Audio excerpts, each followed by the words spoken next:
Auzubillahiminash-shaytanir-rajim. Bismillahir-rahmanir-rahim. Lecture number 77, Cafe Audit and Assurance. आज के lecture में हम चैप्टर नंबर 10 कवर करेंगे. चैप्टर 10 बेसिकली ये आइजा 610 पे बेस कर रहे एक ऑडिटिंग स्टैंडर्ड नियम कवर करेंगे जिसका नाम क्या है, using the work of internal auditors या using the work of internal audit. अगर बुक में हम देखें तो इस चैप्टर का जो आइजा का एग्जैक्ट टाइटल है वो क्या है, using the work of internal auditors, right. अच्छा, क्या आपको इससे पहले कोई इस तरह का आइजा याद है जिसका नाम इससे मिलता जुलता हो, यूजिंग द वर्क ऑफ? वो एक्सपर्ट एक्सपर्ट वाला तो नाम था आइजा 620. आइजा 620 एग्जैक्टली. तो ऑडिटर जब किसी ऑडिटर्स एक्सपर्ट को हायर करता था तो वहां पर भी स्टैंडर्ड इसी तरह का था. अब आज हम ये आइजा 610 कवर करने से पहले जो इंटरनल ऑडिटर्स वाला पर्सपेक्टिव है ना, या इंटरनल ऑडिट का जो कॉन्सेप्ट है कि इंटरनल ऑडिट, अभी मैं आइजा पे नहीं डायरेक्टली जा रहा, मैं आपको पहले एक इंट्रोडक्शन दूंगा to the concept of internal auditing कि इंटरनल ऑडिट का बेसिकली कॉन्सेप्ट है क्या. ठीक है, क्योंकि ये वर्ड कई बार इससे पहले भी आया और हमने एक कर्सरी सी अंडरस्टैंडिंग बिल्ड करके इसको छोड़ दिया था कि एक बेसिक अंडरस्टैंडिंग ले लेते हैं और फिर आगे जाकर के देखेंगे कि ये क्या होता है. इंटरनल ऑडिट क्या है? इंटरनल ऑडिट जिस तरह एक्सटर्नल ऑडिटर के काम का एक स्कोप है, तो इंटरनल ऑडिटर के काम का स्कोप क्या है. ठीक है, उसके बाद हम ये देखेंगे कि इंटरनल ऑडिटर का एक्सटर्नल ऑडिटर से काम किस तरह से फर्क है, या इंटरनल ऑडिटर और एक्सटर्नल ऑडिट में क्या की डिफरेंसेस होती हैं. इन एरियाज को हम एक्सप्लोर करेंगे. अच्छा, इंटरनल ऑडिट बेसिकली अगर ये कहा जाए ना कि it is a control of controls, तो ये एक मुनासिब एक्सप्लेनेशन होगी कि ये कंट्रोल्स का कंट्रोल है. बेसिकली इंटरनल ऑडिट जो है किसी भी कंपनी को अगर आप देखें तो कंपनीज आजकल इस चीज को इंश्योर करने के लिए कि जो पॉलिसीज प्रोसीजर्स बनाए गए हैं, जो पॉलिसीज प्रोसीजर्स बनाए गए हैं, क्या उनके ऊपर अमल दरामद हो रहा है या नहीं. जो भी पॉलिसीज प्रोसीजर्स बनाए हुए हैं क्या उन पर अमल दरामद हो रहा है या नहीं, उसके लिए एक डिपार्टमेंट क्रिएट करती हैं जिसका नाम होता है इंटरनल ऑडिट डिपार्टमेंट. और इंटरनल ऑडिटर का जो रोल है ना, वो रोल बेसिकली है बिल्कुल वही जो कि एक मॉनिटर का रोल होता है. जो क्लास में जैसे एक मॉनिटर का जो रोल है ना, वो इंटरनल ऑडिटर का कंपनी में रोल है. वो मॉनिटर करता है कि कंपनी के बाकी सब डिपार्टमेंट्स, फॉर एग्जांपल कंपनी में कौन कौन से डिपार्टमेंट्स हैं, फाइनेंस डिपार्टमेंट है, प्रोडक्शन डिपार्टमेंट है, मार्केटिंग डिपार्टमेंट है, एचआर डिपार्टमेंट है. ये जो डिफरेंट डिपार्टमेंट्स हैं कंपनी के, इन डिपार्टमेंट्स की ये जो काम करती हैं वो किसी पॉलिसीज और प्रोसीजर्स के तहत काम करते हैं. ये जो डिपार्टमेंट्स हैं वो कुछ पॉलिसीज और प्रोसीजर्स के तहत काम करते हैं. इंटरनल ऑडिटर चेक करता है कि क्या वाकई ही उन पॉलिसीज प्रोसीजर्स के मुताबिक ये डिपार्टमेंट्स काम कर रहे हैं या नहीं. मिसाल के तौर पर, और ये डिपार्टमेंट जो है वो कंपनी का बेसिकली एक डिपार्टमेंट है, कंपनी का अपना एक डिपार्टमेंट है. दो के अभी हम आगे जाकर पढ़ेंगे कि कुछ कंपनीज ने इस डिपार्टमेंट को आउटसोर्स भी किया होता है. आउटसोर्सिंग क्या होती है उसको भी हम देख लेंगे. तो रोल इंटरनल ऑडिटर का क्या है, एक मॉनिटर वाला रोल है, एक चेक एंड बैलेंस रखना. फॉर एग्जांपल फाइनेंस में डिपार्टमेंट में हमने एक वर्ड सीखा था कि फाइनेंस डिपार्टमेंट में या अकाउंट्स डिपार्टमेंट का एक पॉलिसीज एंड प्रोसीजर्स मैनुअल होता है. उस पॉलिसीज प्रोसीजर्स मैनुअल में लिखा हुआ है कि जी बीआरएस प्रिपेयर होनी है बाय अकाउंट्स क्लर्क सपोज, उसका रिव्यू होना है बाय सपोज फाइनेंस मैनेजर, उसका अप्रूवल होना है बाय फाइनेंशियल कंट्रोलर। इस तरह से बेसिकली डिफाइंड है कि किसका क्या रोल है। ठीक हो गई बात। अब इंटरनल ऑडिटर क्या करेगा? इंटरनल ऑडिटर ना तो बीआरएस प्रिपेयर करने में इन्वॉल्व है, ना रिव्यू करता है, ना अप्रूव करता है। वो सिर्फ ये देखता है कि क्या जिसने प्रिपेयर करनी थी प्रिपेयर की, क्या जिसने रिव्यू करनी थी रिव्यू की, क्या जिसने अप्रूव करनी थी अप्रूव की या नहीं। तो बेसिकली ये एक कंट्रोल था। इंटरनल ऑडिटर इस कंट्रोल के ऊपर क्या कंट्रोल चेक कर अप्लाई कर रहे? मॉनिटरिंग का। वो मॉनिटर कर रहे कि क्या ये कंट्रोल इफेक्टिवली ऑपरेट कर रहे या नहीं। अच्छा, इंटरनल ऑडिटर का स्कोप सिर्फ फाइनेंस डिपार्टमेंट तक रिस्ट्रिक्टेड नहीं होगा, वो प्रोडक्शन डिपार्टमेंट ने जो पॉलिसीज प्रोसीजर्स फॉलो करनी है, मार्केटिंग डिपार्टमेंट ने जो पॉलिसीज प्रोसीजर्स फॉलो करने हैं, एचआर डिपार्टमेंट ने फॉर एग्जांपल जो हायरिंग की, क्या वो पॉलिसीज प्रोसीजर्स के मुताबिक की, क्या वो मेरिट बेस्ड हायरिंग थी, ये सारी चीजें बेसिकली इंटरनल ऑडिट डिपार्टमेंट देख रहा होता है। तो इसका मतलब है कि इंटरनल ऑडिट डिपार्टमेंट का जो स्कोप है वो काफी ब्रॉड है, और ये कहना गलत नहीं होगा कि इसका स्कोप एक्चुअली ऑर्गेनाइजेशन वाइड है। इसका स्कोप ऑर्गेनाइजेशन वाइड है, मतलब इसके स्कोप में जिस तरह एक्सटर्नल ऑडिट में तो हमने देखा था ना, बड़ा लिमिटेड सा फोकस है, बड़ा लिमिटेड सा स्कोप है कि फाइनेंशियल स्टेटमेंट्स के ऊपर ओपिनियन एक्सप्रेस करना। लेकिन इंटरनल ऑडिटर का स्कोप बड़ा ब्रॉड है, वो फाइनेंशियल फोकस भी है, ऑपरेशनल फोकस भी है, उसमें कंप्लायंस फोकस भी होगा, तो वो एक बड़ा ब्रॉड फोकस कैरी कर रहा होता है। अच्छा, इंटरनल ऑडिट और एक्सटर्नल ऑडिट में अगर अब आपको, क्योंकि मैंने इंटरनल ऑडिट का एक आइडिया दे दिया है, तो क्या आप पिन पॉइंट कर सकते हैं कि इंटरनल ऑडिट और एक्सटर्नल ऑडिट में क्या डिफरेंसेस हैं?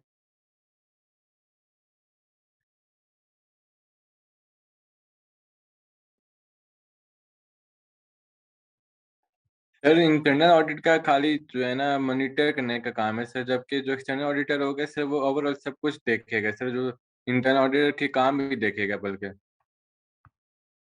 सही हो गया, वेरी गुड। और सर एक्सटर्नल ऑडिटर तो साथ ओपिनियन भी देगा ना? एक्सटर्नल ऑडिटर तो ओपिनियन एक्सप्रेस करेगा, और वो भी कंट्रोल्स पे नहीं, फाइनेंशियल स्टेटमेंट्स पे। तो वो तो इंटरनल ऑडिटर भी तो एक्सप्रेस करेगा ना ओपिनियन जो है वो, क्योंकि वो मैनेजमेंट को तो बताएगा कि ऐसे मतलब आपका कंट्रोल जो यहाँ से कम है यहाँ से ज्यादा है। ये भी बात सही है।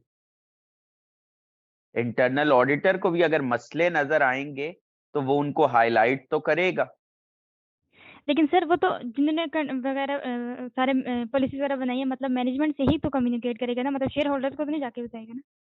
हाँ, ये अब बात जरा फर्क, यहां पर आपने बड़ी अच्छी बात की कि शेयर होल्डर्स को तो नहीं इंटरनल ऑडिटर्स बताएगा, एक्सटर्नल ऑडिटर शेयर होल्डर्स को बता रहे, इंटरनल ऑडिटर्स कंपनी के अंदर किसी को बता रहे।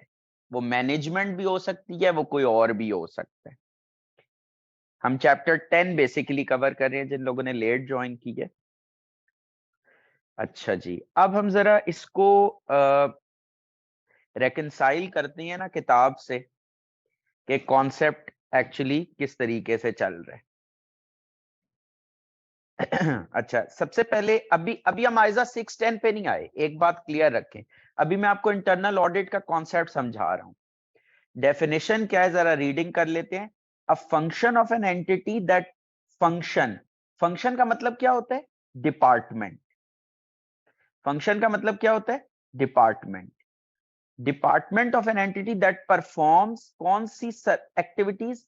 Assurance and consulting activities designed to evaluate and improve the effectiveness of entities governance, risk management and internal control processes। बड़े हैवी वर्ड्स इधर आ गए हैं, लेकिन आपने कंफ्यूज नहीं होना, मैं आपको सारे ये एक्सप्लेन करता हूं। Function of an entity that performs assurance and consulting activities. Assurance activity क्या होती है? जिसमें वो कोई कॉन्फिडेंस दे रहा होगा। फॉर एग्जाम्पल, वो कंट्रोल्स चेक कर रहे, कंट्रोल्स टेस्ट कर रहे और उनके ऊपर मैनेजमेंट को या बोर्ड को अश्योरेंस दे रहा हो कि हाँ ये कंट्रोल्स इफेक्टिवली ऑपरेट कर रही हैं। कंसल्टिंग एक्टिविटी से क्या मुराद है? कि वो कोई रिकमेंडेशंस दे रहा हो कि यहां पर एक फ्रॉड हुआ है और फ्रॉड के बाद इंटरनल ऑडिटर को कहा गया कि भाई तुम इस फ्रॉड को इन्वेस्टिगेट करो, और इन्वेस्टिगेशन के नतीजे में उसने कहा कि ये कंट्रोल्स मिसिंग थे। अगर फिक्स्ड एसेट्स की टाइमली बेसिस पे फिजिकल वेरिफिकेशन हो रही होती तो वो ये वाली miss appropriation of fix assets ना होती। तो बेसिकली वो रिकमेंडेशंस दे रहे हैं। और इससे होगा क्या? इससे एंटिटी के कंट्रोल्स इंप्रूव होंगे। एक तो वो कंट्रोल्स को क्या कर रहे हैं? इवेल्युएट कर रहे हैं। मतलब इवेल्युएट करने का मतलब क्या होता है? चेक कर रहे हैं, मॉनिटर कर रहे हैं कि कंट्रोल अच्छे हैं या बुरे हैं, और उनमें जो इंप्रूवमेंट की, जो बेहतरी की गुंजाइश है वो बता रहा है। किसमें? कंट्रोल्स में। कंट्रोल से ही रिलेटेड एक कॉन्सेप्ट है रिस्क मैनेजमेंट का। और गवर्नेंस का कॉन्सेप्ट क्या होता है? दो के गवर्नेंस का वर्ड जो है वो बेसिकली आपके सिलेबस में उस तरह से इंक्लूडेड नहीं है। गवर्नेंस होता है सिस्टम जिसके थ्रू कंपनीज को डायरेक्शन दी जाती है, कंपनीज को कंट्रोल किया जाता है। तो गवर्नेंस भी एक्चुअली कंट्रोल से ही रिलेटेड कॉन्सेप्ट है। तो अगर मैं इसको शॉर्ट करूं तो इंटरनल ऑडिटर का काम क्या है? कि कंट्रोल्स की चेकिंग करना, कंट्रोल्स की चेकिंग करना, कंट्रोल्स की मॉनिटरिंग करना और अपनी रिकमेंडेशंस देना। कंट्रोल्स की चेकिंग करना और अपनी रिकमेंडेशंस देना कि इनको, इनमें जो कमी पेशी है उसको किस तरीके से इंप्रूव किया जा सकता है। Internal audit is the control of controls and is an example of monitoring of controls ISA 315 components of internal control। ये वाली जो ये वाला जो पार्ट है ना, ये जब हम इसके साथ नोट कर लें, चैप्टर 18 कवर करेंगे तो वहां पर हम ये कॉन्सेप्ट रिविजिट करेंगे। अच्छा, दूसरी बात जो मैंने आपके साथ अभी डिस्कस की थी वो क्या थी? कि इंटरनल ऑडिट का जो स्कोप है वो एक्सटर्नल ऑडिट के मुकाबले में बड़ा ब्रॉड है। वो सिर्फ फाइनेंशियल एरियाज को नहीं देख रहा, वो और भी बहुत से एरिया, ऑर्गेनाइजेशन वाइड उसका स्कोप है। वो कैसे पता लगता है? वो अगर आप यहां पर देखें तो आपके पास सबसे पहले क्या चीज आ रही है? Internal audit assignments. जब एक्सटर्नल ऑडिट हमने पढ़ा था ना तो वहां पर हमने इस तरह की कोई चीज नहीं पढ़ी थी। क्यों? क्योंकि एक्सटर्नल ऑडिटर का एक ही काम है, to express an opinion on financial statements. लेकिन इंटरनल ऑडिट जो है वो बड़ी वैरायटी के काम कर रहा होता है। जो इंटरनल ऑडिट डिपार्टमेंट होता है ना कंपनी में, वो बड़े वैरायटी ऑफ वर्क परफॉर्म कर रहा होता है। अब वो उस वैरायटी में क्या चीजें आती है? ये एक दफा सीफैप लेवल पे, आप सोचे सीफैप लेवल पे ये क्वेश्चन आ गया था कि इंटरनल ऑडिटर टिपिकली किस किस्म के काम कर रहा होता है ऑर्गेनाइजेशन में। तो वो किस किस्म के काम कर रहा होता है उनका आइडिया आपको यहां पर अब मिलेगा। वो क्या कर रहा होता है? वो वैल्यू फॉर मनी ऑडिट्स कर रहा होता है। Value for money audit. मैं अगर आपको कहूं कि आपने एक मार्कर खरीदना है, एक सादा सा मार्कर या ये एक बॉल पॉइंट, और मैं आपसे कहूं कि ये बॉल पॉइंट जो है वो 100 रुपए का है, तो आप क्यों इसको खरीदने से इनकार करेंगे?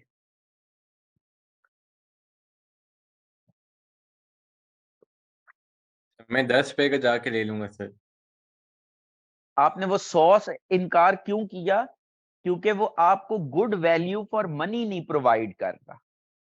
तो आप जाएंगे, आप कहेंगे यार मैं 10 रुपए का ये मुझे कहीं और से मिल जाएगा, मैं वहां से ये 10 रुपए की चीज ले लूंगा। ठीक है? हाँ, ये जैसे इन्होंने बोला कि 100 रुपए में शवारमा आ जाता है, तो मैं ये पेन इस वजह से नहीं लूंगा इतने में, मार्केट में कोई और प्राइस है। तो असल जो रीजन आपके बैक ऑफ माइंड चल रहा है ना, आपके माइंड में, वो क्या है? वो है कि वैल्यू फॉर मनी नहीं है। जो आप पैसे दे रहे हैं उसके अगेंस्ट जो आपको चीज मिल रही है ना, उसकी बेनिफिट कम है और कॉस्ट ज्यादा है। तो इंटरनल ऑडिटर एक काम ऑर्गेनाइजेशन में क्या करता है, वो इसी चीज को देख रहा होता है कि भाई ऑर्गेनाइजेशन में जो मुख्तलिफ किस्म के खर्चे हो रही हैं, क्या वो जो खर्चे हो रही हैं वो वाकई सही तरीके से स्पेंडिंग हो रही है या वेस्टफुल स्पेंडिंग हो रही है, पैसे जाया तो नहीं हो रहे। कैपिटल एक्सपेंडिचर, फिक्स एसेट्स जो परचेज किए जा रहे हैं, जो रॉ मटेरियल परचेज किया जा रहा है, जो मार्केटिंग पे खर्चा किया जा रहा है, क्या जो पैसा लगाया जा रहा है उसके अगेंस्ट जो हमें चीज मिल रही है उसमें कोई बैलेंस है या नहीं। और वैल्यू फॉर मनी ऑडिट करते हुए बेसिकली 3 चीजों पर या 3 ईज पर इंटरनल ऑडिटर का फोकस होता है: economy, efficiency and effectiveness. Economy, efficiency and effectiveness. Economy का मतलब क्या है कि कॉस्ट को मिनिमम रखना। फॉर एग्जाम्पल एक हॉस्पिटल है, वो कहे कि भाई मैंने जो इक्विपमेंट परचेज करना है उसकी कॉस्ट कम से कम हो। ठीक है, जो इक्विपमेंट जो मशीनरी मैंने परचेज करनी है उसकी कॉस्ट कम से कम हो, तो ये किस में आएगा? इकोनॉमी में। एफिशिएंसी क्या होती है? एफिशिएंसी होती है input versus output ratio. Input output का जो रेशियो है ना, उसको हम, वो क्या कहलाता है? वो एफिशिएंसी कहलाता है। एफिशिएंसी क्या होगी कि एक दिन में एक डॉक्टर ने कितने मरीज देखे, तो जितने ज्यादा मरीज देखे उतना उसको एफिशिएंसी में काउंट किया जाएगा। अच्छा, इफेक्टिवनेस क्या है? इफेक्टिवनेस रिलेटेड है क्वालिटी से। इफेक्टिवनेस रिलेटेड है क्वालिटी से। क्वालिटी से क्या मुराद है? क्वालिटी से ये मुराद है कि फॉर एग्जांपल कितने पेशेंट्स थे जो कि सेहत याब हो गए उस डॉक्टर की ट्रीटमेंट से, उनको दोबारा आना नहीं पड़ा या उनका मसला जो भी बीमारी थी वो हल हो गई। तो ये बेसिकली क्या है? 3 ईज का कॉन्सेप्ट है: इकोनॉमी, एफिशिएंसी एंड इफेक्टिवनेस। जो इंटरनल ऑडिटर है ना, अब कैपिटल एक्सपेंडिचर किया सपोज प्रोडक्शन डिपार्टमेंट ने, प्रोक्योरमेंट एक्सपेंडिचर किया परचेजिंग डिपार्टमेंट है। प्रोक्योरमेंट का मतलब होता है परचेजिंग रॉ मटेरियल की, फिक्स एसेट्स की। मार्केटिंग एक्सपेंडिचर किया मार्केटिंग डिपार्टमेंट ने। अब जो इंटरनल ऑडिटर है ना, वो आकर चेक कर रहे हैं कि जो इन्होंने खर्चे किए उसमें वो इन 3 पैरामीटर्स पे पूरे उतरते हैं। मतलब उनमें इकोनॉमी थी, उनमें एफिशिएंसी थी, उसमें इफेक्टिवनेस थी या नहीं। तो ये वैल्यू फॉर मनी ऑडिट है। क्या एक्सटर्नल ऑडिटर इस तरह का कोई काम करता है?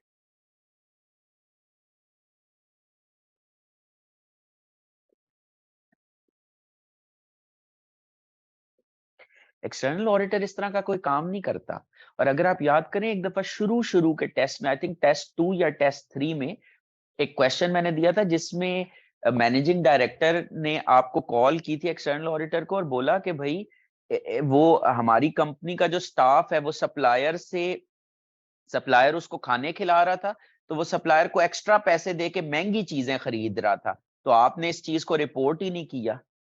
तो एक्सटर्नल ऑडिटर ने कहा भाई जितने वो पैसे दे रहा था सप्लायर को, मैंने तो, उन्होंने रिकॉर्ड भी कंपनी में उतने ही किए हुए थे, तो फाइनेंशियल स्टेटमेंट्स में तो कोई मटेरियल में स्टेटमेंट नहीं थी।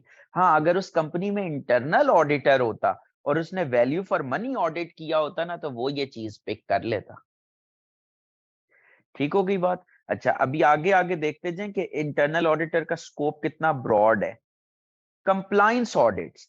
इंटरनल ऑडिटर ये भी चेक कर रहा होता है, क्योंकि इंटरनल ऑडिटर ने ये चेक करना है ना कि कंपनी के कंट्रोल्स अच्छे से काम करें नहीं, तो इंटरनल ऑडिटर ये भी चेक करता है कि भाई लॉज एंड रेगुलेशंस की कंप्लायंस हो रही है या नहीं, कोई खिलाफ वर्जी तो नहीं हो रही। इंटरनल ऑडिटर आईटी सिस्टम्स का भी रिव्यू कर रहा होता है कंपनी के। कंपनी डिफरेंट डिपार्टमेंट्स में, अकाउंटिंग डिपार्टमेंट में, मार्केटिंग डिपार्टमेंट में, प्रोडक्शन डिपार्टमेंट में डिफरेंट किस्म के आईटी सिस्टम्स को यूज कर रही होती है। तो वो आईटी एनवायरनमेंट और आईटी से रिलेटेड जो कंट्रोल्स हैं उनकी भी ऑपरेटिंग इफेक्टिवनेस को टेस्ट कर रहा होता है। फिर वो ओवरऑल रिव्यू कर रहा होता है फाइनेंशियल ऑपरेशनल कंट्रोल्स का।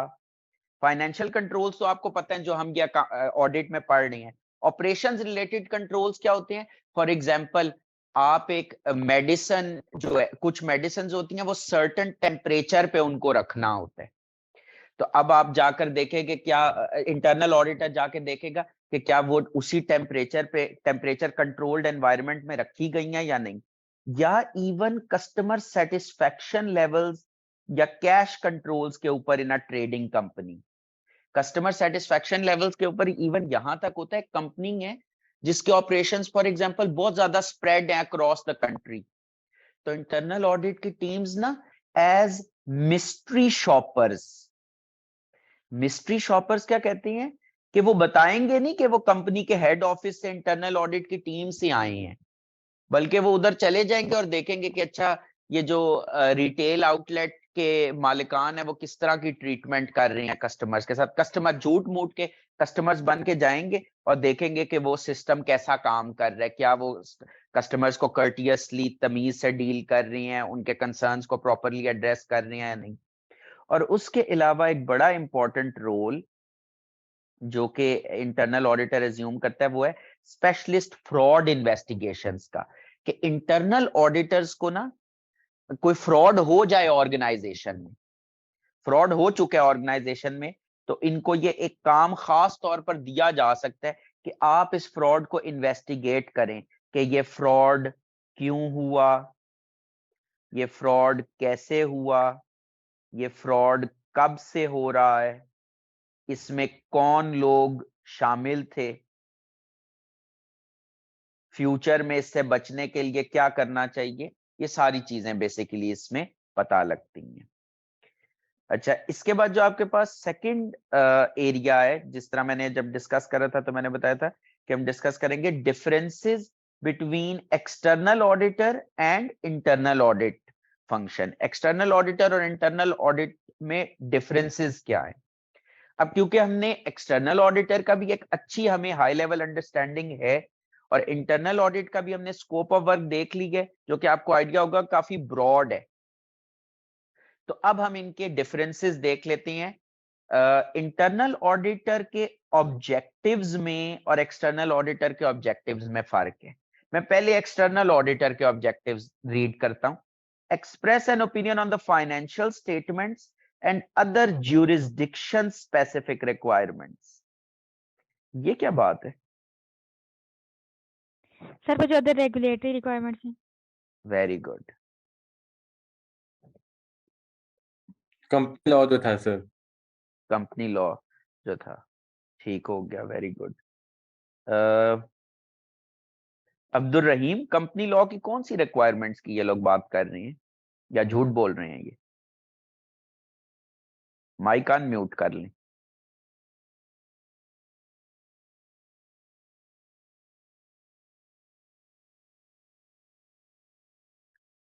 सर इसमें जो रिक्वायरमेंट्स होती हैं आपकी कि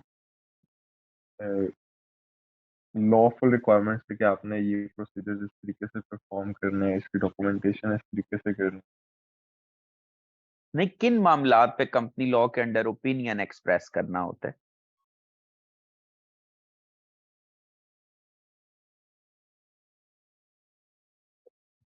मिस हफ्जा जरा बताएंगे।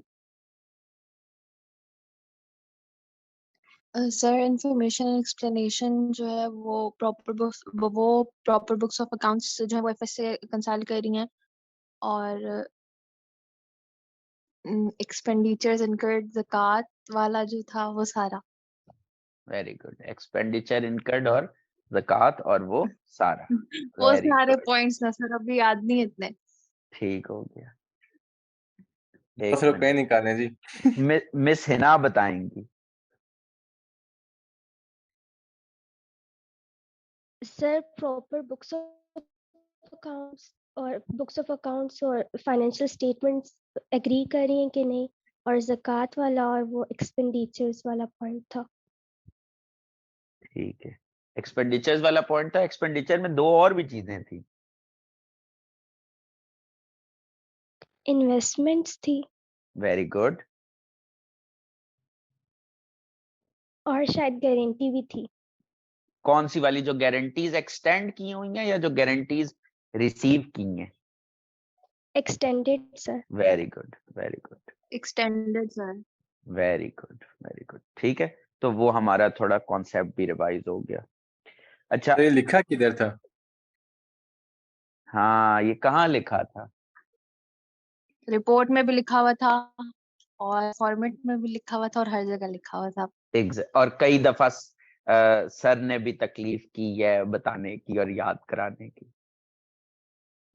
ठीक है अब्दुल्ला? जी, और इंफॉर्मेशन एंड एक्सप्लेनेशन तो सर का फेवरेट पार्ट है।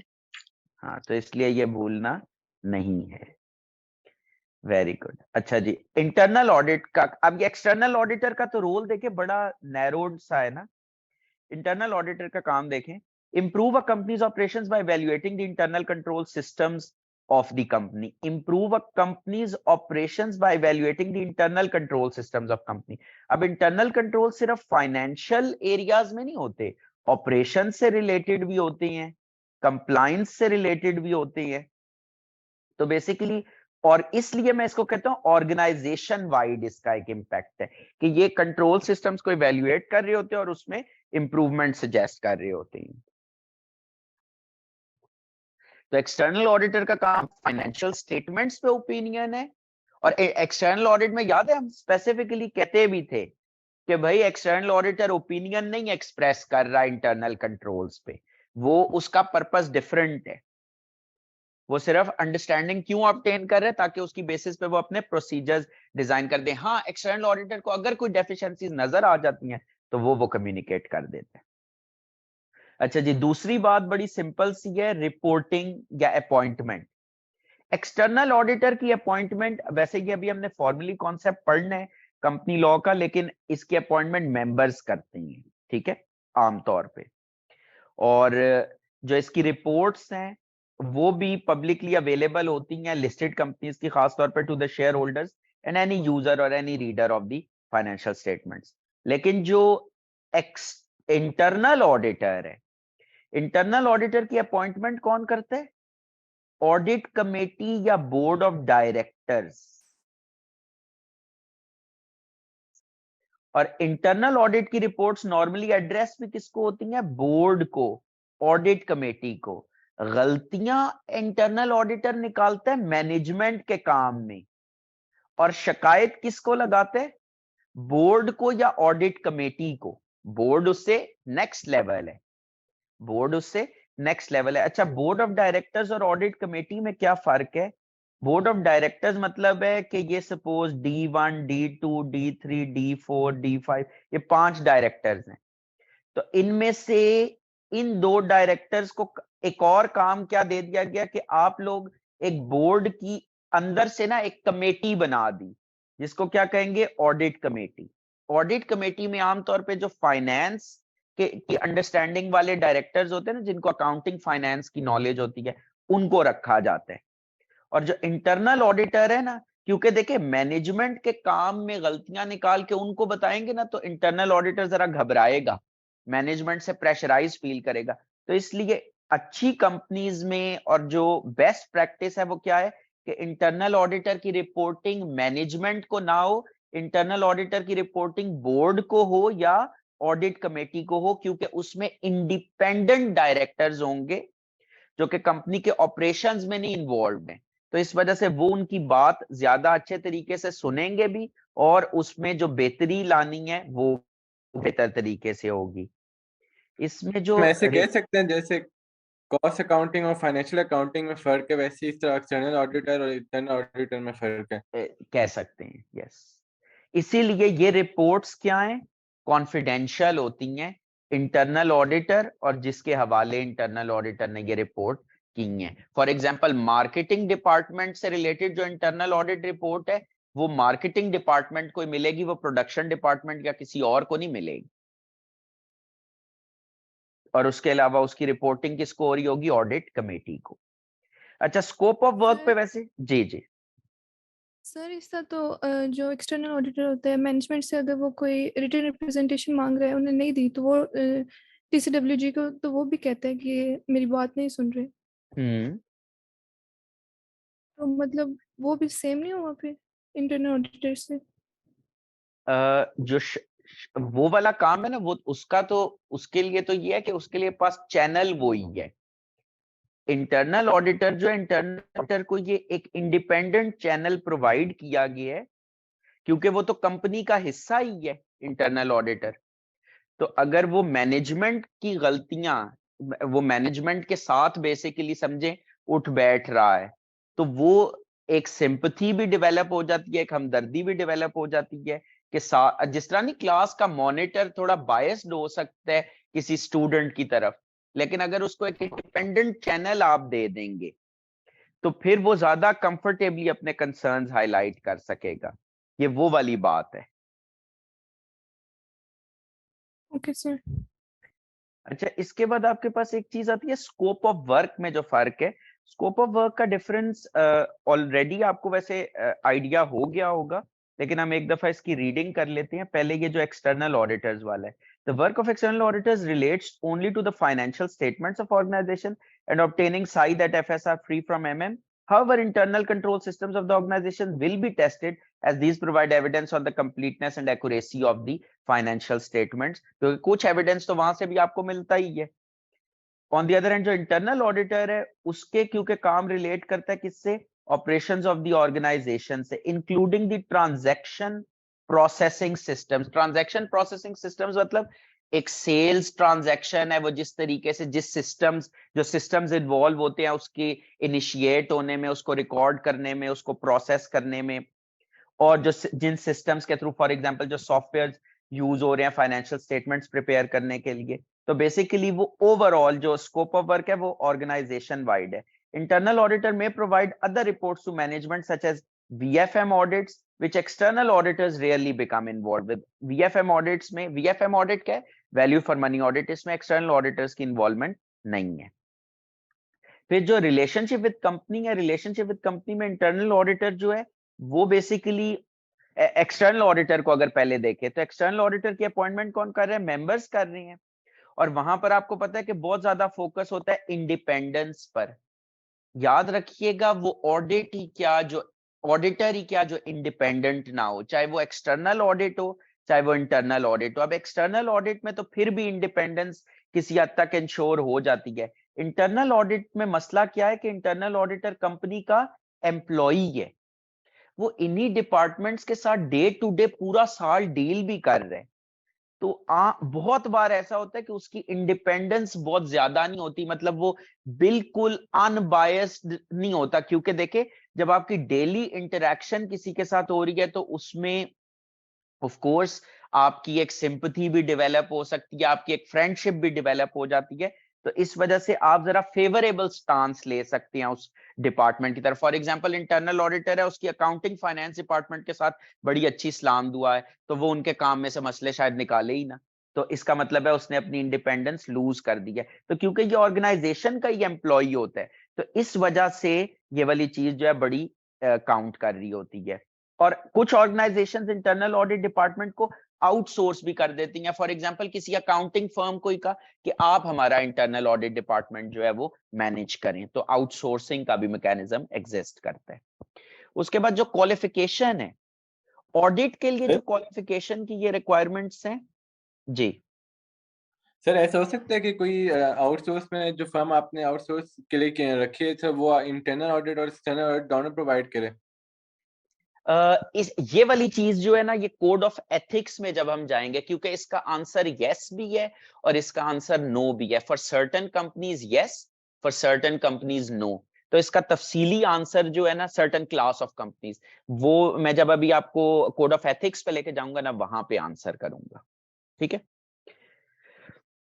अच्छा, ये वाला जो बेसिकली क्वालिफिकेशन है, ये कंपनी लॉ में, अभी हमने कंपनी लॉ पढ़ना है, लेकिन आमतौर पर चार्टर्ड अकाउंटेंट या कॉस्ट एंड मैनेजमेंट अकाउंटेंट जो है वो स्टैट्यूटरी ऑडिटर्स या एक्सटर्नल ऑडिटर्स का रोल परफॉर्म कर सकते हैं। लेकिन इंटरनल ऑडिट में कोई स्पेसिफिक क्वालिफिकेशन रिक्वायरमेंट्स नहीं है। हाँ, लिस्टेड कंपनीज के लिए कुछ क्वालिफिकेशन रिक्वायरमेंट्स हैं लोकल लॉज के अंदर, लेकिन जनरली मतलब कोई किसी ने MBA भी किया हुआ है या किसी ने फॉर एग्जांपल BCom भी किया हुआ है, तो वो इंटरनल ऑडिट डिपार्टमेंट में काम कर सकता है, कोई मसला नहीं है। और उसके बाद लास्टली जो आपकी responsibilities related to prevention and detection of fraud है, ये एक दफा आपने पढ़ लेनी है, लेकिन ये ज्यादा मैं इसके ऊपर क्लैरिटी मैं इसको डिटेल में कवर करूंगा आइजा 240 में। जब हम आइजा 240 में जाएंगे ना, वहां पर मैं इसको डिटेल में कवर करूंगा। अभी के लिए बस ये पढ़ लें।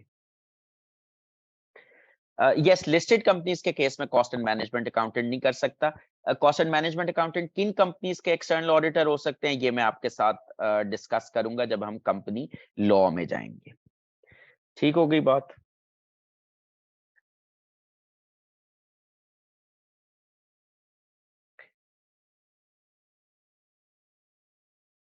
ठीक है।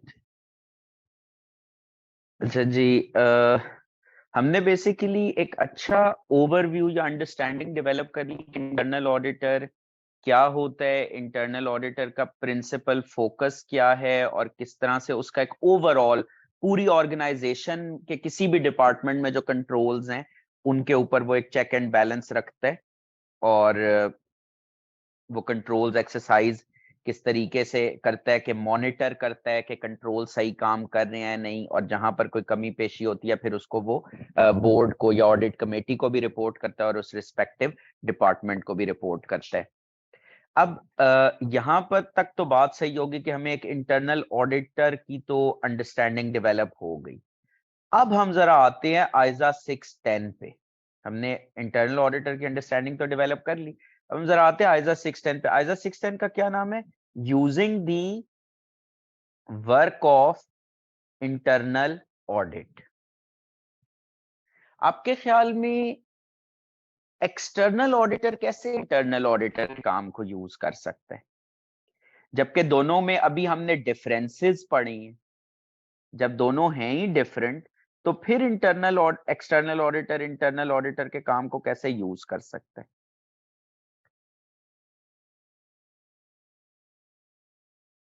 सर जो उसकी रिपोर्ट इशू हुई होगी सर, उसको आप चेक कर सकते हैं सर। Very good. जो उसकी रिपोर्ट इशू हुई होगी उसको चेक कर सकते हैं। मिसकैरेज इन्वेंट्री काउंट अगर उसने ऑब्जर्व किया हुआ है उसको देख सकते हैं। गुड सर, एक चीज जिसको समझने की जरूरत है,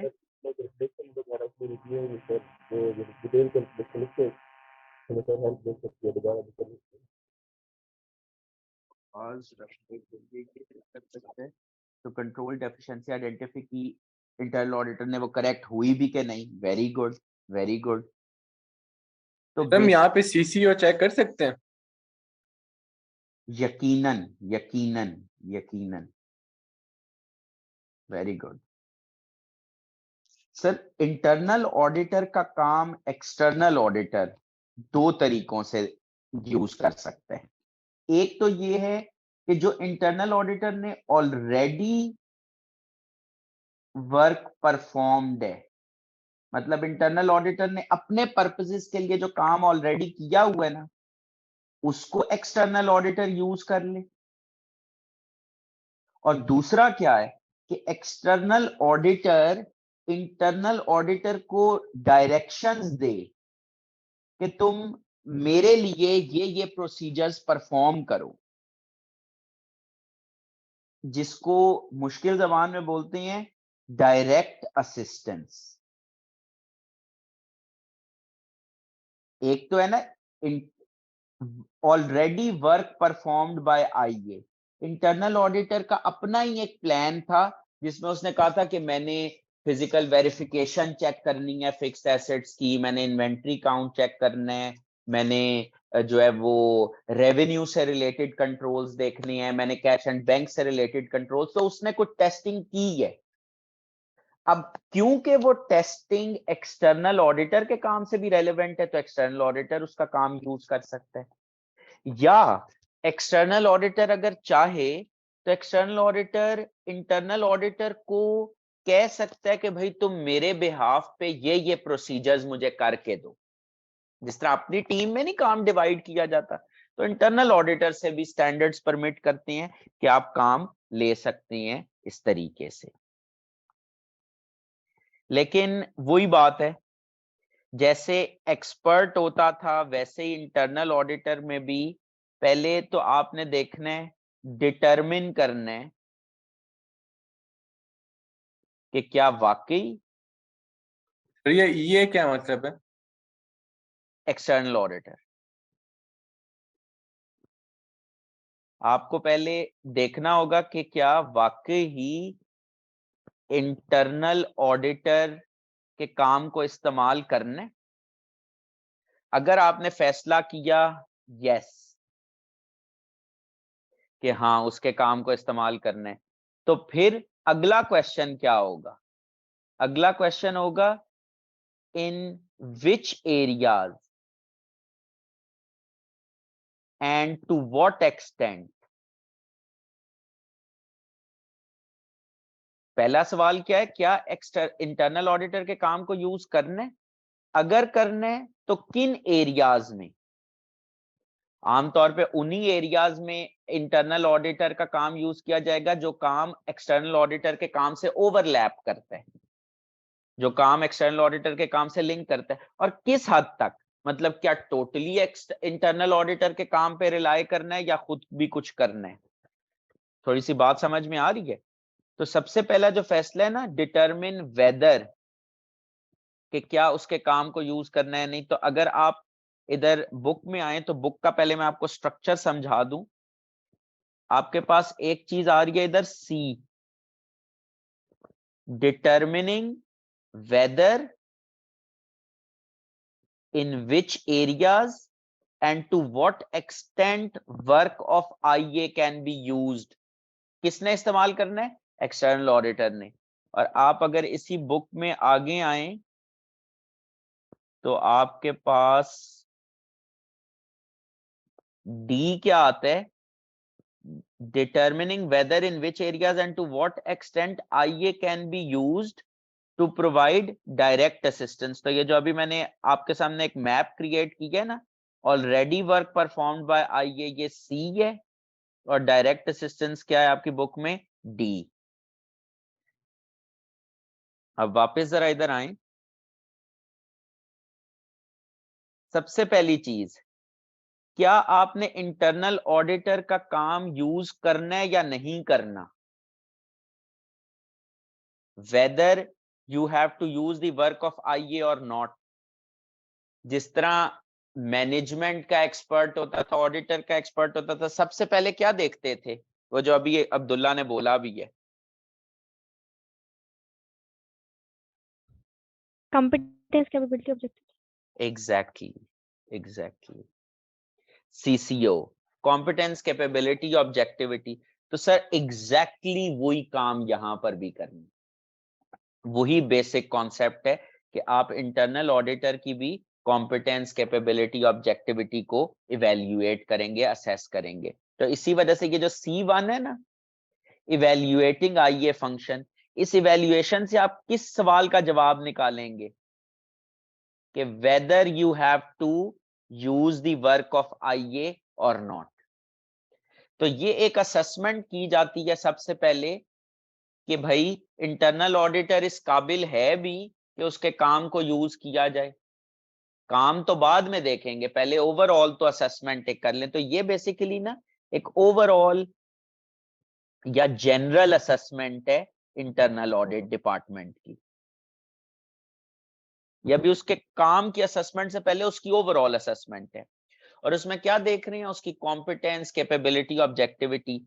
यहां पर उसको जबान लैंग्वेज क्या यूज की गई है स्टैंडर्ड में, इसमें कहा गया internal audits organizational status and objectivity,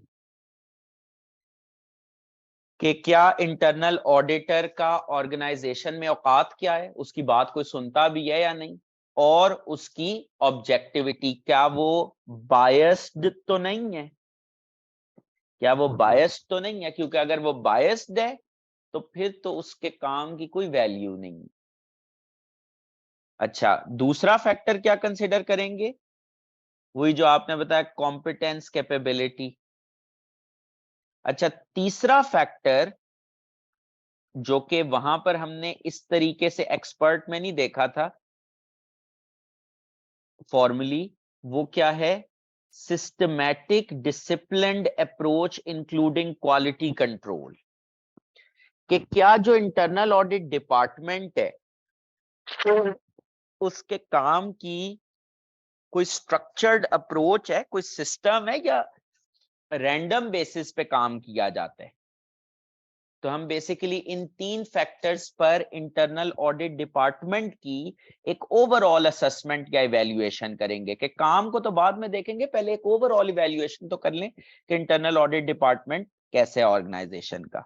अब यहां पर सर जो चीजें इंपॉर्टेंट हैं, ये आपके पास पेपर में एक सिनेरियो बेस्ड क्वेश्चन की फॉर्म में भी आ सकता है, कि वो आपको एक सिनेरियो दे दे और कहे कि आप इवैल्यूएट करें कि इंटरनल ऑडिट डिपार्टमेंट की क्वालिटी कैसी है, या इंटरनल ऑडिट डिपार्टमेंट पर रिलाय किया जा सकता है या नहीं। तो उसमें यही फैक्टर्स आपने देखने हैं। अब ये पता कैसे लगेगा कि इंटरनल ऑडिट डिपार्टमेंट जो है वो अनबायस्ड है या नहीं, उसका स्टेटस कैसा है? डिपेंड करता है डिपार्टमेंट की अथॉरिटी, अकाउंटेबिलिटी पे, कि डिपार्टमेंट के पास पावर्स ने। ऐसा तो नहीं है कि कुछ डिपार्टमेंट्स के बारे में इंटरनल ऑडिट को कहा हुआ है कि नहीं भाई, परचेजिंग डिपार्टमेंट का तुमने इंटरनल ऑडिट नहीं करना, या प्रोडक्शन डिपार्टमेंट का इंटरनल ऑडिट नहीं होगा अगले 2 साल। इस तरह की कोई रिस्ट्रिक्शंस तो नहीं है। अकाउंटेबिलिटी, इंटरनल ऑडिटर की जवाबदेही किसको है? अगर इंटरनल ऑडिटर मैनेजमेंट को जवाबदेही है ना, फिर भूल जाएं कि कुछ काम होगा। इंटरनल ऑडिटर की जवाबदेही होनी चाहिए किसको? ऑडिट कमेटी को, बोर्ड को, जिसमें इंडिपेंडेंट डायरेक्टर्स हों जिनका ऑपरेशंस के साथ कोई लिंक नहीं है, क्योंकि उन्हीं में मैनेजमेंट की गलतियों को सुनने का हौसला होगा। मैनेजमेंट में खुद अपनी गलतियां सुनने का हौसला कोई नहीं होगा। रिपोर्टिंग किसको की जाए? टीसीडब्ल्यूजी। टीसीडब्ल्यूजी मतलब दो चार with governance board of directors या ऑडिट कमेटी। इससे क्या होता है? इंडिपेंडेंस क्रिएट होती है, मैनेजमेंट को इनकी रिपोर्टिंग नहीं होती। और अगर आपको याद हो, बिल्कुल शुरू शुरू में जब हम लोगों ने सीन सेटिंग कर रहे थे, तो उसमें याद है सारे डिपार्टमेंट्स की रिपोर्टिंग सीईओ को हो रही थी, लेकिन इंटरनल ऑडिटर की रिपोर्टिंग थी बोर्ड को या ऑडिट कमेटी को। ये बात याद है किसी को?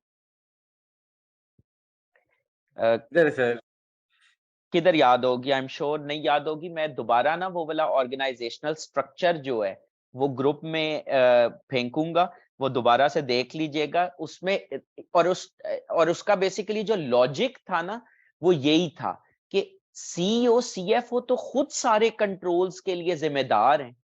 मैनेजमेंट, टॉप मैनेजमेंट का हिस्सा है ना, तो वो तो खुद सारे कंट्रोल्स के लिए जिम्मेदार है। तो इंटरनल ऑडिटर हायरार्की में तो उनसे नीचे है। अब अगर वो एक हायरार्की में नीचे बंदा उनके काम में, एक तो पहली बात है इंटरनल ऑडिटर जुर्रत ही नहीं करेगा उनके सामने उनके काम में मसले आइडेंटिफाई करने की, और जुर्रत कर भी लेगा तो शायद फिर उसको डर होगा। तो इस वजह से इंटरनल ऑडिटर को एक इंडिपेंडेंट रिपोर्टिंग चैनल, एक इंडिपेंडेंट रिपोर्टिंग मैकेनिज्म प्रोवाइड किया जाता है। और वो रिपोर्टिंग मैकेनिज्म क्या है? कि वो बोर्ड को, ऑडिट कमेटी को रिपोर्ट कर रहा हो।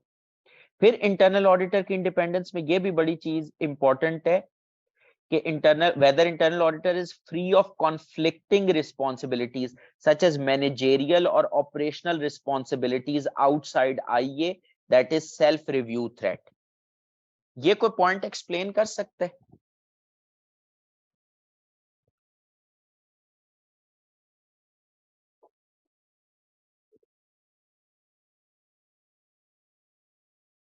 मतलब कि अपने काम को खुद ही देखना। अपने काम को खुद ही देखना। फॉर सर एग्जांपल ऐसे हो सकता है कि जी जी अगर आप इंटरनल ऑडिट डिपार्टमेंट से डेफर्ड टैक्स की सपोज कैलकुलेशन करवा लेते हैं, या कोई भी ऐसी कैलकुलेशन फाइनेंशियल स्टेटमेंट्स के अंदर, तो ये बाद में जब वो कोई भी काम वो दोबारा देख रहे होंगे, या आप कहें कि ऑथराइजेशन करनी है तो इंटरनल ऑडिट डिपार्टमेंट जो है वो कर ले। मैं तो मैनेजमेंट की रिस्पॉन्सिबिलिटीज अगर उनसे ही परफॉर्म करवा लेंगे, तो बाद में वो उन रिस्पॉन्सिबिलिटीज को रिव्यू कैसे करेंगे?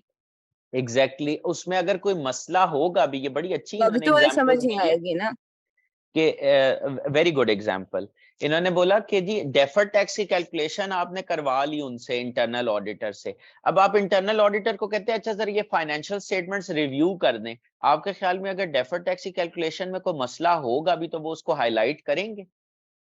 या कोई आईटी सिस्टम है उसकी इंप्लीमेंटेशन में आपने उनको इन्वॉल्व कर लिया, अब कल को सिस्टम का वो उन्हीं को आप कहते हैं, वो आईटी सिस्टम के भी तो रिव्यूज करती हैं ना, तो उन्हीं को आपने कह दिया कि जी आप ये सिस्टम का रिव्यू करें, तो उसमें कोई मसला होगा भी तो वो कभी भी हाईलाइट नहीं करेंगे। तो इससे वो बेसिकली क्या क्रिएट हो सकता है, बायस क्रिएट हो सकता है। इसी तरह कोई फैमिली या पर्सनल रिलेशनशिप्स हैं, इंटरनल ऑडिट डिपार्टमेंट में एक बंदा है, फाइनेंस डिपार्टमेंट का हेड और इंटरनल ऑडिट डिपार्टमेंट का हेड आपस में भाई भाई हैं, बहुत अच्छे दोस्त हैं। तो इस तरह के फैमिली पर्सनल रिलेशनशिप से भी बायसनेस क्रिएट हो जाएगी, वो एक भाई दूसरे भाई के काम में गलती शायद हाईलाइट ना करना चाहे। एसोसिएशन, क्या बात, thank you, association with department division of the entity to which the work relates, such as an accountant working as internal auditor, for example, may be unwilling to criticize the CFO if he believes the CFO has influence on his future prospects with the company। बड़ी important बात है, अगर internal auditor को कितना increment देना है, promotion देनी है नहीं देनी है, इस सारे फैसले सीएफओ ने करने हैं, बोर्ड ने नहीं करने या ऑडिट कमेटी ने नहीं करने। तो फिर तो वो बोर्ड को कोई नहीं खुश करेगा, फिर वो सीएफओ को ही खुश करेगा। और कैसे खुश कर सकता है सीएफओ को, ये कह के कि सब अच्छा है, कोई कंट्रोल्स में मसला नहीं है। सर ये कोड ऑफ एथिक्स के खिलाफ नहीं हो जाती बात? हाँ तो कोड ऑफ एथिक्स भी तो ह्यूमन साइकोलॉजी पे ही बेस्ड है ना, ये कोड ऑफ एथिक्स के खिलाफ ही है।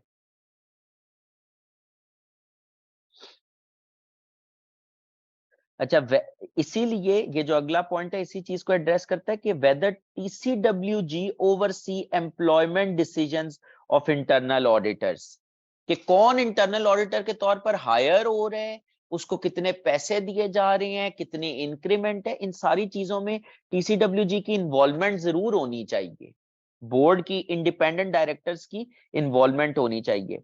फिर ये वाला जो पॉइंट है ये है no go areas, whether there are any restrictions on internal auditor by management or TCWG, कोई restrictions तो नहीं है कि ये वाले departments का audit नहीं होना।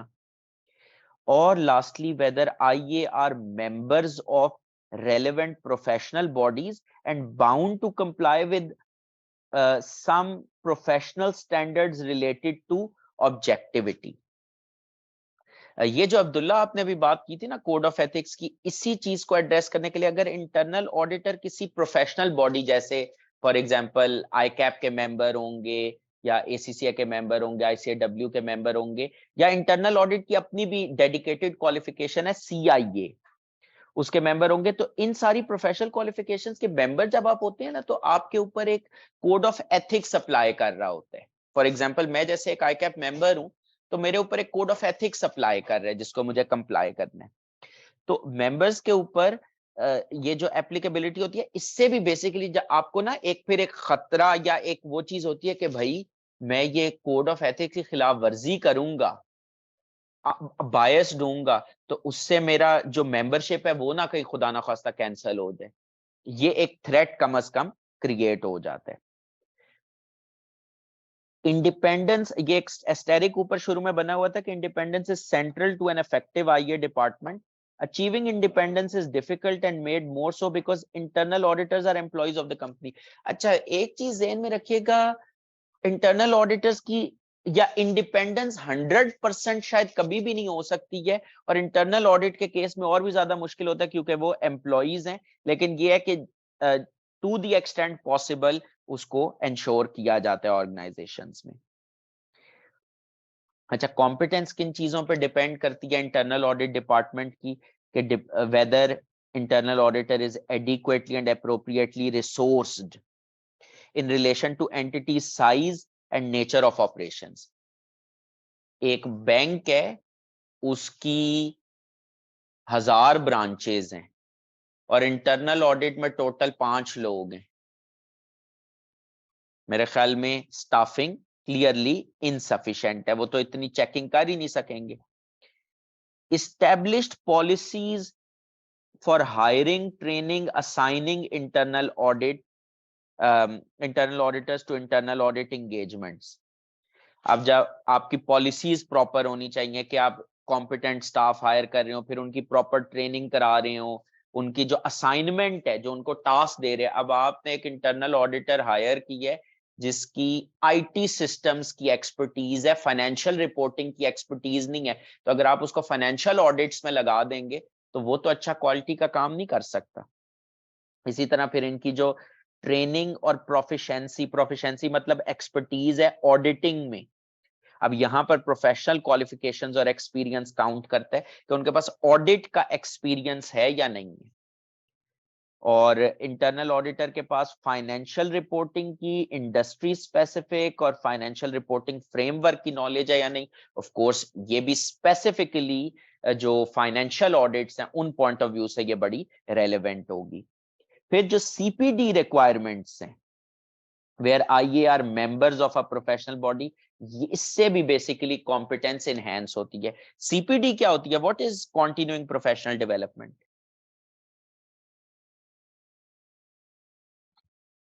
जैसे वो लर्निंग कर्व वाली बात होती है। ये सीपीडी सर रिक्वायरमेंट, जी जी अप टू डेट रहना, जो जिस तरह स्टैंडर्ड और आइजर्स चेंज हो रहे हैं, तो इन चेंजेस को जितने पहले सीएस बन चुके हैं वो इन चेंजेस को प्रॉपर पढ़ें और समझें ताकि वो वेरी गुड, कॉम्पिटेंट रहे। Very good. जिस तरह फॉर एग्जांपल मैं क्वालिफाइड चार्टर्ड अकाउंटेंट हूं, लेकिन मैंने क्वालिफाई किया था 2012 में।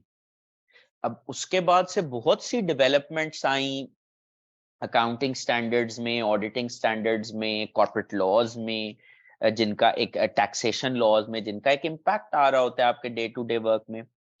तो आई कैप या कोई भी प्रोफेशनल बॉडी जो है उसने हमारे ऊपर एक रिक्वायरमेंट लगाया हुआ है कि हमने 3 इयर्स के अंदर कम अज कम 120 घंटों की लर्निंग एंड डेवलपमेंट एक्टिविटीज में एंगेज होने।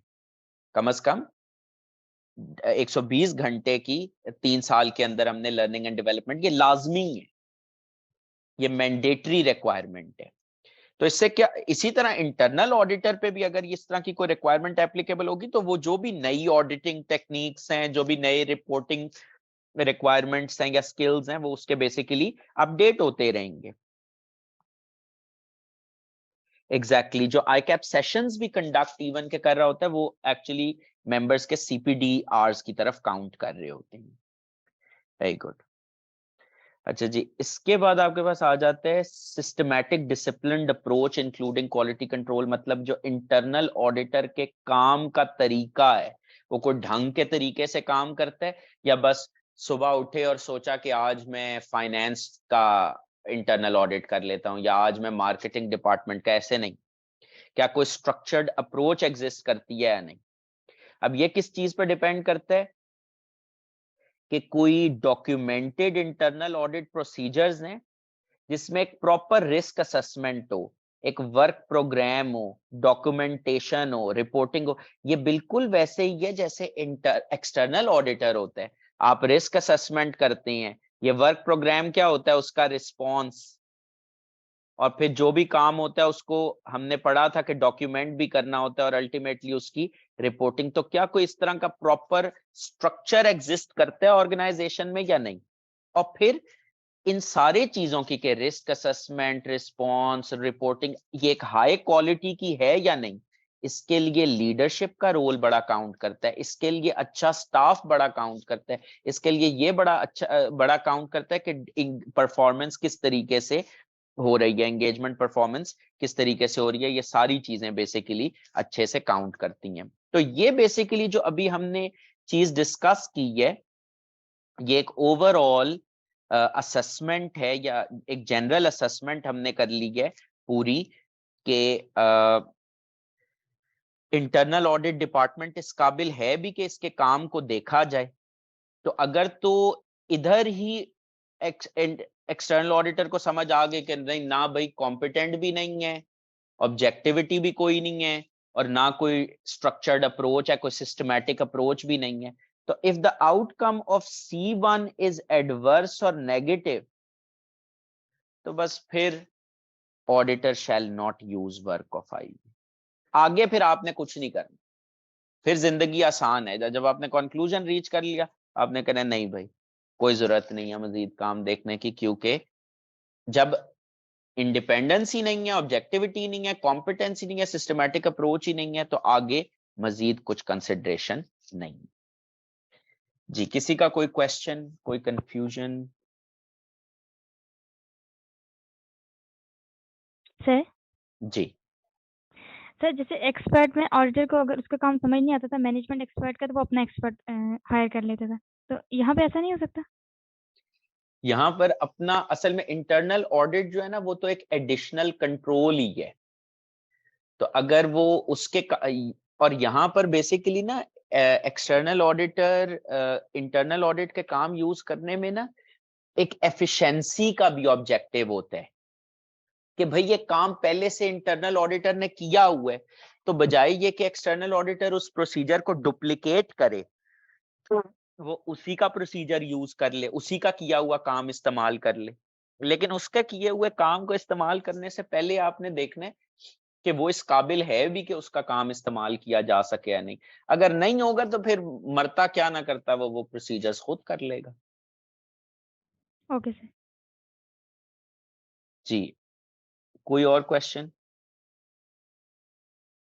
C3A and B।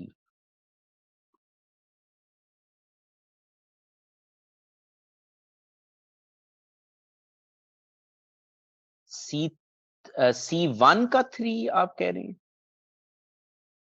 क्योंकि C3 तो अभी हमने कवर नहीं किया। अच्छा, पहले जो इसमें हेडलाइन है, जो मेन पॉइंट है वो क्या है कि systematic disciplined approach including quality control, कि इंटरनल ऑडिट डिपार्टमेंट में जो काम का तरीका है, क्या कोई इंटरनल ऑडिट का अपना प्रोसीजर्स मैनुअल एग्जिस्ट करता है जहां पर बताया गया हो कि आपने रिस्क असेसमेंट करनी है, पहले किस तरीके से करनी है।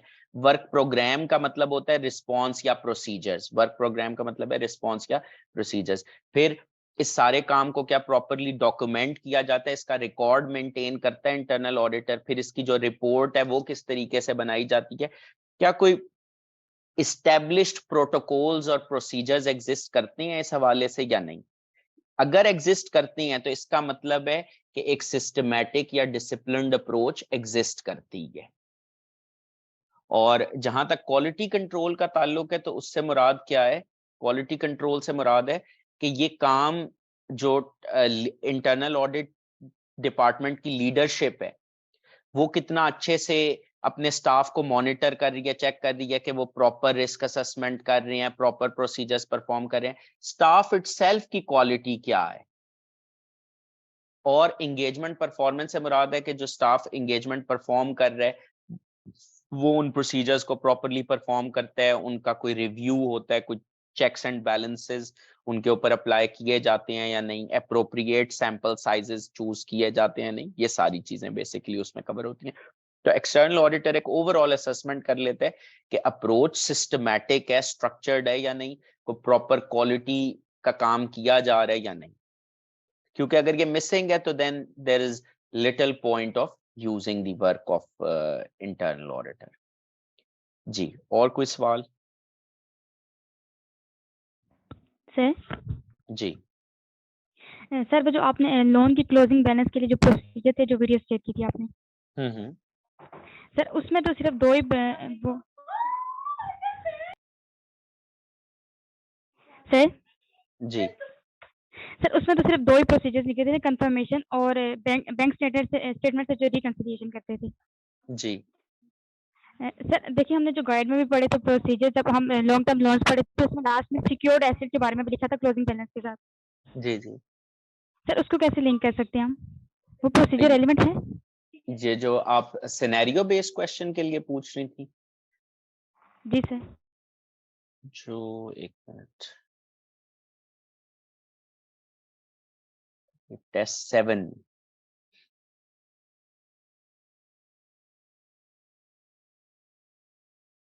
ये जो ए पार्ट है, जी सर। जी इसमें कौन से प्रोसीजर में आप कह रही हैं कि जो सिक्योर्ड एसेट्स वाले प्रोसीजर्स थे? जी सर। सर जैसे हमने लॉन्ग टर्म लोन्स पढ़ा था ना, तो हम्म। उसके अंदर ओपनिंग क्लोजिंग उसके सारे प्रोसीजर्स लिखे थे, जी जो गाइड जी से याद किया था। जी। सर उसमें क्लोजिंग के लिए वो कंफर्मेशन वगैरह सारा कुछ था, और साथ उसमें सिक्योर्ड एसेट के बारे में भी लिखा था। सिक्योर्ड एसेट के बारे में क्या लिखा हुआ था? सर बस सिक्योर्ड एसेट ही लिखा था। मैं ग्रुप में भी पिक्चर शेयर कर दूंगी, आपको बता दूंगा। हाँ, मैं आपको फिर उधर आंसर कर देता हूँ। ठीक ओके सर। जी। और किसी का कोई क्वेश्चन अभी ये वाले इस टॉपिक से रिलेटेड? 5 4 3 2 1 0। अच्छा नहीं, एक कोई क्वेश्चन आ गया। मैनेजमेंट स्ट्रक्चर, जी जी ऑर्गेनाइजेशनल स्ट्रक्चर, वो मैं आपको सेंड कर देता हूँ। ठीक हो गया। ओके जी, इंशाल्लाह ताला कल हमारी फिजिकल क्लास इंशाल्लाह ताला होगी। सी यू देयर। अपना ख्याल रखिएगा। अल्लाह हाफिज।